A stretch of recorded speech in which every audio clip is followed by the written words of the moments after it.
श्रीवेङ्कटाचलपते तव सुप्रभातम्।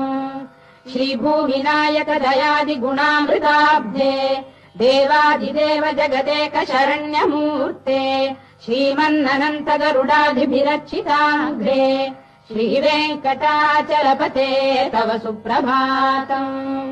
श्रीपद्मनाभ पुरुषोत्तम वासुदेव वैकुण्ठ माधव जनार्दन चक्रपाणे श्रीवत्स चिह्न शरणागत पारिजात श्रीवेङ्कटाचलपते तव सुप्रभातम्।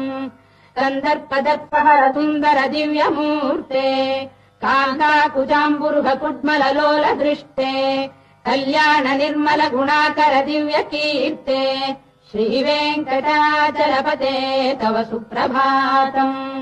मीनाकृते कमठकोल नृसिंहवर्णिन् स्वामीन् परश्वत तपोधन रामचन्द्र